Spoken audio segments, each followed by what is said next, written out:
അയലത്തെ വീട്ടിലെ പയ്യൻ ഇമേജിൽ അഭിനയ ജീവിതം ആരംഭിച്ച നടൻ ഇന്ന് ആ നടന്റെ പുറത്തിറങ്ങുന്ന ചിത്രങ്ങൾ വലിയ സ്കെയിലിലും ക്യാൻവാസിലുമാണ്. തമിഴ് സിനിമയിലെ കരിയറിൽ കൃത്യമായ വളർച്ചാ ഗ്രാഫുള്ള താരമാണ് ധനുഷ്. അതുകൊണ്ട് തന്നെ ഒരു ധനുഷ് ചിത്രം വരുന്നു എന്ന് കേൾക്കുമ്പോഴേ സിനിമാ പ്രേക്ഷകർ ഒരുപാട് പ്രതീക്ഷിക്കും. അത്തരം പ്രതീക്ഷകളുടെ കൊടുമുടിയിലെത്തിയ ചിത്രമാണ് കുബേര. ചിത്രത്തിന്റെ ട്രെയിലറും പ്രേക്ഷകരുടെ പ്രതീക്ഷകൾക്ക് ആക്കം കൂട്ടി എന്ന് വേണം പറയാൻ.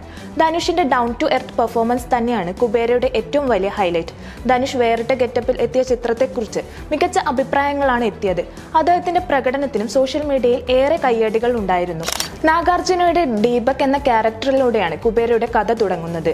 ജയിലിൽ കഴിയുന്ന ദീപകിനെ നീരജ് മിത്ര എന്ന ബിസിനസ് മാഗ്നറ്റ് പുറത്തിറക്കുകയും കള്ളപ്പണം വെളുപ്പിക്കുന്നതിന് ഒരു ദൗത്യം ഏൽപ്പിക്കുകയും ചെയ്യുന്നു.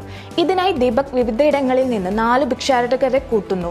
സ്വന്തമായി അഡ്രസ്സോ നാടോ വീടോ ഒന്നും അറിയാതെ ഇവർ ദീപകിനൊപ്പം ചേരുന്നതും പിന്നീട് ഇവർക്കിടയിൽ സംഭവിക്കുന്ന കാര്യങ്ങളെ ചുറ്റിപ്പറ്റിയുമാണ് കുബേര സഞ്ചരിക്കുന്നത്. ഭരണകൂടത്തെയും സിസ്റ്റത്തെയും ഒക്കെ പരിഹസിച്ചുകൊണ്ട് തന്നെയാണ് ആദ്യം മുതലുള്ള സിനിമയുടെ പോക്ക്. എന്തൊക്കെയോ പറഞ്ഞു വെക്കാനുള്ള സംവിധായകൻ ഷേർഗർ കമ്മൂലയുടെ ഒരു ശ്രമമായി മാത്രമേ ഇതിനെ കാണാൻ കഴിയൂ. ധനുഷിന്റെ ഗംഭീര പെർഫോമൻസ് തന്നെയാണ് പ്രേക്ഷകനെ ആദ്യാവസാനം വരെ തിയേറ്ററുകളിൽ ഇരുത്തുന്നത്. പ്രമുഖ ട്രാക്കർമാരായ സാക്സലിന്റെ കണക്കനുസരിച്ച് ചിത്രം ആദ്യ ദിനം നേടിയത് 13 കോടി രൂപയാണ്. ഇന്ത്യയിൽ നിന്ന് മാത്രമുള്ള നെറ്റ് കളക്ഷനാണിത്. 2 ഭാഷാ പതിപ്പുകളിലും നേടിയത് ചേർത്തുള്ള കണക്കാണിത്. തമിഴ്, തെലുങ്ക് പ്രേക്ഷകരിൽ നിന്ന് ഒരേപോലെ മികച്ച പ്രതികരണങ്ങളാണ് ചിത്രത്തിന് ലഭിച്ചത്. ഈ പോസിറ്റീവ് മൗത്ത് പബ്ലിസിറ്റി കാരണം തന്നെ ഈ വാരാന്ത്യത്തിൽ ചിത്രം ബോക്സ് ഓഫീസിൽ മിന്നുമെന്ന് ഉറപ്പാണ്.